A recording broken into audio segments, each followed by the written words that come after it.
বিধানসভা ভোটের ফল ঘোষণার আগে সম্ভাব্য ফল নিয়ে চাপানুতোর তুঙ্গে। বৃহস্পতিবার মমতা বন্দ্যোপাধ্যায় দাবি করেছেন তৃণমূল 230 আসনও পেতে পারে। জানিয়ে শুভেন্দু অধিকারীর পাল্টা কটাক্ষ, তৃণমূল নেত্রী টেনশনে আছেন, তার ঘুমানো দরকার। সোমবার বিধানসভা ভোটের ফল ঘোষণা, সব জল্পনার অবসান হবে সেদিনই। তবে ফল ঘোষণার আগে সব দলও নিজের মতো করে হিসেব কষে চলেছে।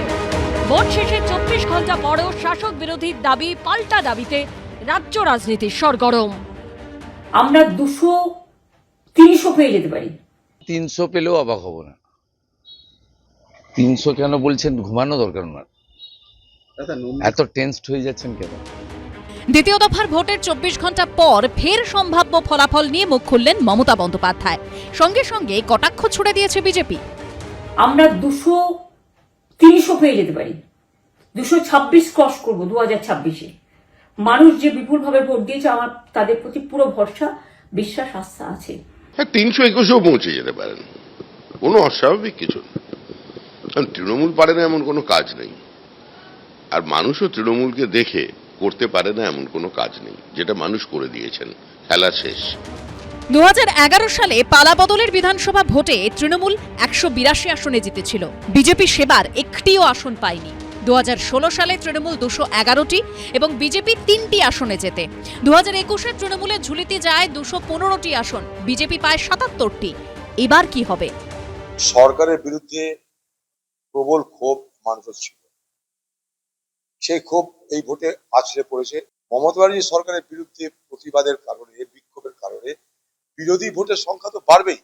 যেটা বিরোধী ভোটের সংখ্যা, সেই বিরোধীর মধ্যে কোন পার্টি সব থেকে বেশি ভোট পাবে সেটা এখনই আন্দাজ করা একটু কঠিন। তবুও আমার মনে হয়েছে যে সেকেন্ড ফেজের ভোটে একটা বড় অংশের মানুষের ভোট বিজেপির পক্ষে গেছে এবং মমতা ব্যানার্জি নিজে কিছুটা হতাশ। এর মধ্যে আবার ভোট গণনা নিয়েও আশঙ্কার সুর শোনা গেছে মমতা বন্দ্যোপাধ্যায়ের গলায়। কাউন্টিং এমন ভাবে করবেন, এমন যোগ্য লোককে দেবেন, লাস্ট অবধি আমি যতক্ষণ প্রেস কনফারেন্স করে না বলবো ততক্ষণ কেউ কাউন্টিং টেবিল ছাড়বেন না। কালকেই এজেন্টরা বসতে চায়নি, তো কাউন্টিং এ কে যাবে? কাউন্টিং ওদের লোকই যাবে। সব মিলিয়ে ভোট মিটলেও গণনার আগে শাসক বিরোধী টানাপোড়েন তুঙ্গে। বিটন চক্রবর্তী ও রাজীব চৌধুরীর রিপোর্ট, এবিপি আনন্দ। শুধু শতাংশের হিসেবে নয়, রেকর্ড তৈরি হয়েছে ভোটদাতার সংখ্যাতেও। 2021-এর বিধানসভা ভোটের তুলনায় 2026-এ ভোটার সংখ্যা 51 লক্ষ কমলেও গতবারের তুলনায় এবার প্রায় 31 লক্ষ ভোট বেশি পড়েছে। ভোটের পর রাজনৈতিক দলগুলো সম্ভাব্য ফলাফল নিয়ে ভবিষ্যৎবাণী করতে ব্যস্ত। এই আবহে সাধারণ মানুষের মুখে মুখে আলোচনায় উঠে আসছে আরেকটা বিষয়, এবারের রেকর্ড ভোটদানের হার। প্রথম দফার মতোই দ্বিতীয় দফাতেও পশ্চিমবঙ্গের রেকর্ড ভোটদান হয়েছে। সকাল থেকেই দলে দলে মানুষ লাইনে দাঁড়িয়েছেন, ভোট দিয়েছেন, গণতন্ত্রের উৎসবে সামিল হয়েছেন। শুধু শতাংশের হিসেবেই নয়, রেকর্ড তৈরি হয়েছে ভোটার সংখ্যাতেও। 2021-এর বিধানসভা ভোটের তুলনায় 2026-এ ভোটার সংখ্যা 51 লক্ষ কমলেও গতবারের তুলনায় এবার প্রায় 31 লক্ষ ভোট বেশি পড়েছে। পরিসংখ্যান বলছে 2021-এর বিধানসভা নির্বাচনে প্রায় 82% ভোট পড়েছিল, আর এবার 2026-এ গড়ে ভোট পড়েছে প্রায় 93%। অর্থাৎ গতবারের তুলনায় এবারের নির্বাচনে প্রায় 11% ভোট বেশি পড়েছে। এই বিপুল ভোটদান নজিরবিহীন এবং সর্বকালীন রেকর্ড। শতাংশের পাশাপাশি রেকর্ড তৈরি হয়েছে সংখ্যার হিসাবেও। 2021-এর বিধানসভা নির্বাচনে এ রাজ্যে মোট ভোটার ছিল 7,34 লক্ষ। এসআইআর-এর জেরে এবার ভোটার সংখ্যা কমে হয়েছে প্রায় 6,83 লক্ষ। অর্থাৎ 2021-এর তুলনায় এবার 51 লক্ষ ভোটার কমেছে। অর্থাৎ মোট ভোটার কমলেও প্রদত্ত ভোট চোখে পড়ার মতো বেড়েছে। 2021-এ ভোট দিয়েছিলেন 6,03 লক্ষ ভোটার, আর এবার মোট ভোট দিয়েছেন 6,34 লক্ষ ভোটার।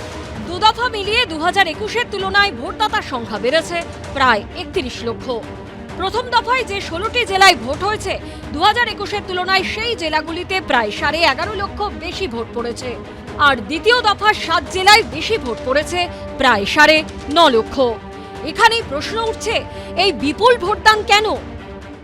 বুথের ভোট এবং পোস্টাল ব্যালট যদি ধরেন, এই সংখ্যাটা ইনিশিয়ালি আমরা 34 লক্ষ পাচ্ছি, কিন্তু এটা প্রায় 36 থেকে 37 লক্ষ হবে। এবং এই ভোটদানটার অধিকাংশই কিন্তু হিন্দু বাঙালি ভোটের বৃদ্ধি। এইটা সরকারকে রাখার ভোট না, এটা সরকারকে ফেলার ভোট, এবং এই ভোটেই ভারতীয় জনতা পার্টি সম্ভবত আশানুরূপ ভালো ফল করতে চলেছে। বিশেষজ্ঞদের মতে এর অন্যতম কারণ এসআইআর এর পর ভোটদানে তৈরি হওয়া প্রবল আগ্রহ এবং এসআইআর এর পর ভোট না দিলে নাম বাদ যেতে পারে এই উদ্বেগ। তাই ভিন রাজ্য এমনকি বিদেশ থেকেও দলে দলে মানুষ এসে ভোট দিয়েছেন। যারা বহুদিন ভোট দেননি তারাও এবার ভোট দিয়েছেন। দ্বিতীয়ত, এবার ভোট হয়েছে মোটামুটি শান্তিতে, বুথে গন্ডগোল হয়নি, এলাকাতেও গন্ডগোলও ছিল নগণ্য। তাই বিপুল সংখ্যক ভোটার বুথমুখী হয়েছেন। গতবারের থেকে এবার 13% ভোটার কমেছে। অর্থাৎ গতবার যদি তালিকা অনুযায়ী 100 জন মানুষ ভোটার তালিকায় নাম থাকতো, এবার 87 জন মানুষের নাম রয়েছে। প্রথমেই 13% স্ট্রেট অ্যাওয়ে বাদ। তাই 100 জনের মধ্যে 2021-এ 84% মানুষ ভোট দিয়েছিল, আর 87 জনের মধ্যে যদি সেই হিসেবটা করা হয় তাহলে 84%টা গিয়ে 90% প্লাস 91%-এ দাঁড়ায়।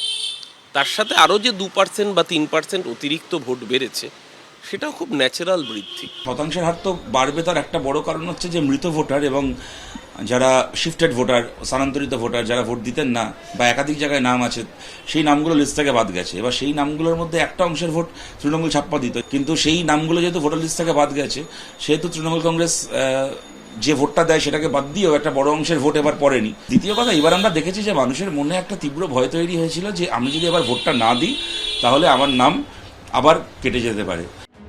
নজিরবিহীনভাবে এবার যে বিপুল ভোট পড়েছে তাতে কার লাভ আর কার ক্ষতি হবে?